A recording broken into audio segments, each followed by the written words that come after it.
তাদের আচার আচরণের মধ্যে দেখা যায় আসলে তারা নিজেই নিজের মধ্যে ফিতনাগুলো পোষণ করে আমাদেরকে তওবার মাকাম থেকে অনেক দূরে সরে রেখেছে। আমরা যেন এই বিষয়গুলো নিয়ে, এই কথাগুলোর উপরে আমরা আকীদা পোষণ করে, আল্লাহর কোরআনের আয়াতের উপরে আকীদা পোষণ করে আমরা যেন অবশ্যই আল্লাহ রসুলের মহব্বত ভালোবাসা নিয়ে যদি আল্লাহ সুবহানাহু ওয়া তাআলার কাছে প্রত্যাবর্তন হইতে চাই, ফিরে আসতে চাই, তওবা করতে চাই, আল্লাহ রসুলের মহব্বত আমাদের মধ্যে থাকার কারণে আমরা আল্লাহ রসুলকে কতটুকু মহব্বত জানি, কতটুকু ভালোবাসতে পারি। আল্লাহ যেভাবে ভালোবাসেছেন, আল্লাহ যেভাবে মহব্বত করেছেন, আল্লাহর মহব্বত থাকার কারণে রসুলের মহব্বত থাকলেই আল্লাহ সুবহানাহু ওয়া তাআলার কাছে কোনো দরখাস্ত অমঞ্জুর থাকবে না ইনশাআল্লাহ। এই জন্য দুনিয়ার ফিতনা ফাসাদ থেকে দূরে থাকার জন্য, ফিতনা যেখানে হচ্ছে, ফিতনা যেখানে ঘটতেছে, সেখানে আপনি ইসলামের আদর্শ, নীতি নৈতিকতা, ভালোবাসা, মহব্বতের আচরণ যদি প্রতিষ্ঠিত করতে পারেন, অবশ্যই দেখবেন ফিতনা নিরসন হয়ে যাবে।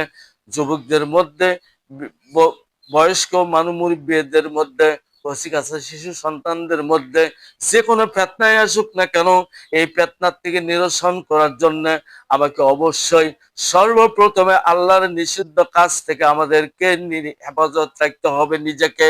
যেগুলো আমাদের মনের মধ্যে, অন্তরের মধ্যে অভ্যস্ত হয়ে গেছে, আমরা মন্দ কাজ করতে করতে অভ্যস্ত হয়ে গেছি। এই মন্দ কাজ থেকে ফিরে আসতে হলে অবশ্যই আমাকে সেই জিনিসকে মন্দ হিসেবে ভেবে নিতে হবে। কারণ হলো, কোনো হারাম জিনিসকে কোনো বান্দা যদি হালাল মনে করে গ্রহণ করে, তাহলে সেইখান থেকে ফিরে আসার আর কোনো যুক্তি থাকে না ভাই।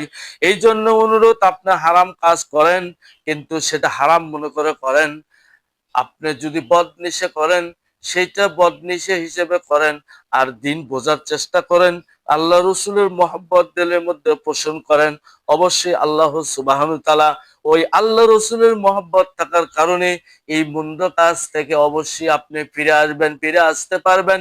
এই জন্যই আল্লাহ সুবহানাহু ওয়া তাআলা বলেছেন, বান্দারে, যতক্ষণ পর্যন্ত তুমি তোমার জীবন থেকে, তোমার বাবা থেকে, তোমার মা থেকে, তোমার আর্থিক সম্পদের চাইতে আমি রসুলকে বেশি ভালো না বাসবে, এতক্ষণ পর্যন্ত তুমি ঈমান হইতে পারবে না।